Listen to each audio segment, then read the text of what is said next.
From grit to glory, Noah Lyles embraces his Tokyo bronze and the journey of reinvention.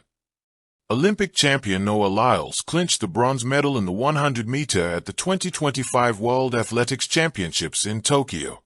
Despite injury setbacks and a tough season, he showed resilience but was outpaced by Jamaican sprinters Oblique Seville and Keyshawn Thompson. The bronze that glimmered like gold. The Tokyo night sky shimmered with floodlights, illuminating the track that had already witnessed records, heartbreaks, and miracles. In the men's 100 meters, an event that crowned sprinting's king, Noah Lyles crossed the line not as the champion, but as the bronze medalist.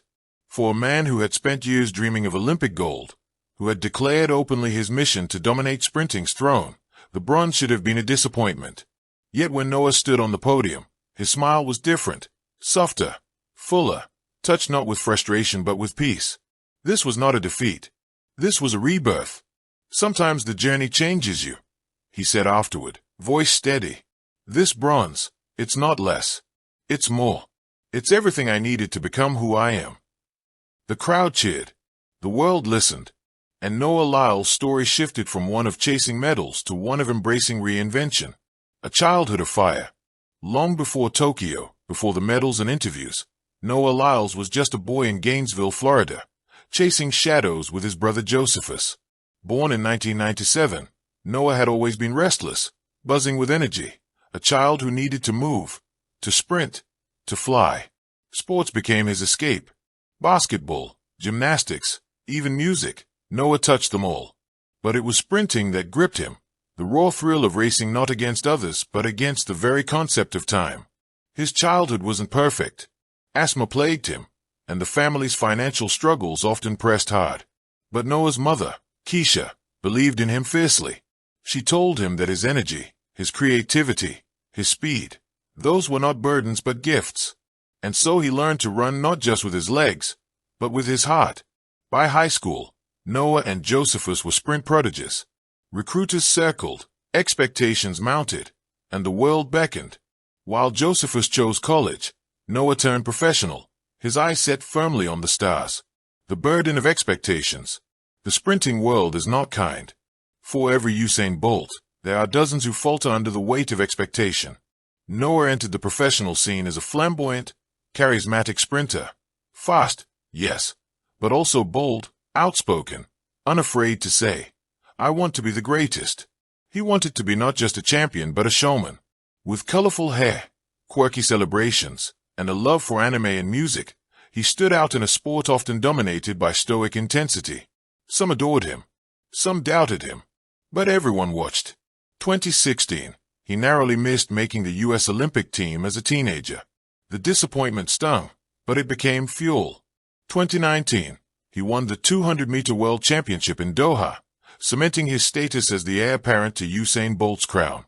The world hailed him as the next great sprint king. 2020 to 21, the pandemic disrupted training, competitions, and life.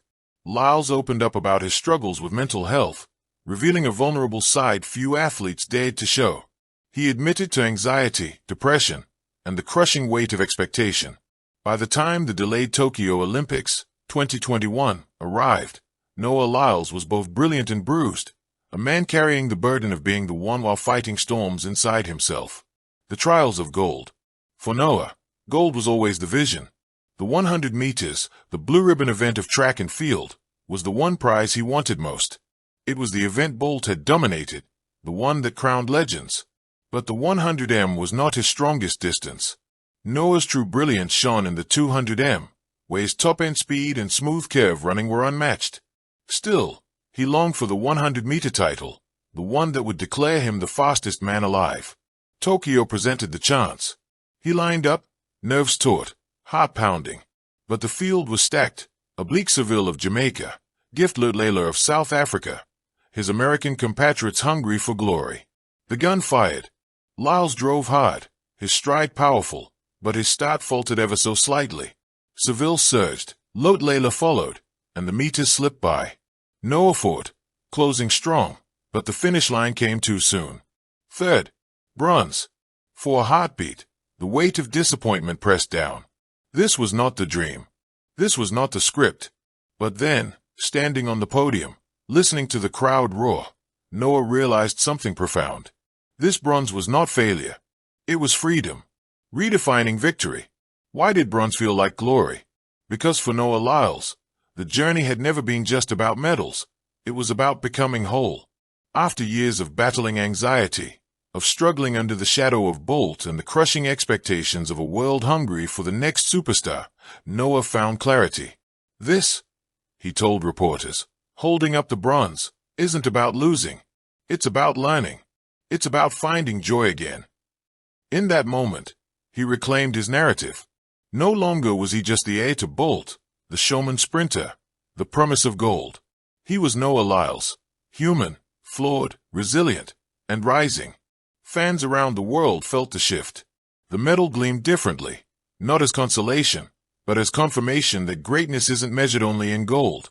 The brotherly bond. Through every step, Noah's brother Josephus was there. The two had trained together, pushed each other, carried each other through highs and lows. Josephus, often in Noah's shadow, became his anchor. Their bond was unshakable, a reminder that beyond the medals and fame, family mattered most. Noah often spoke of how running with Josephus felt like coming home. And in Tokyo, as Noah celebrated his bronze, Josephus was there too, cheering, embracing, reminding him that no medal could ever outweigh love. The reinvention. What followed Tokyo was not decline, but reinvention. Noah leaned into who he was, unapologetically. He spoke openly about mental health, becoming an advocate for athletes struggling under pressure. He embraced his passions, anime, fashion, music, proving that athletes could be multifaceted, not confined to narrow stereotypes. He trained harder, smarter, focusing not just on gold but on growth. The bronze became a turning point, a symbol that he didn't need to win every race to win his life. It was the pivot from expectation to evolution. Rivals and respect. Lyles' journey cannot be told without his rivals. Oblique Seville, Gift Lute Layla, Christian Coleman, Fred Curley. Each pushed him, each forced him to dig deeper. But perhaps his greatest rival was himself. The anxiety, the doubt, the weight of being the next Bolt. Those were battles no stopwatch could measure. Tokyo taught him that rivalry is not always about conquering others. Sometimes, it's about making peace with yourself. The bronze that sparked a movement. For many athletes, bronze is bittersweet. For Noah, it became his beacon. Young runners began to say, "You don't need gold to be great." Fans admired his honesty, his resilience, his joy. He showed that greatness is not perfection but authenticity. That true victory is not just on the podium but in the heart. Tokyo 2025 became not the end of a dream but the start of a movement where athletes define success on their own terms. Thank you for watching. Please don't forget to hit the subscribe button, like and share. Till next time.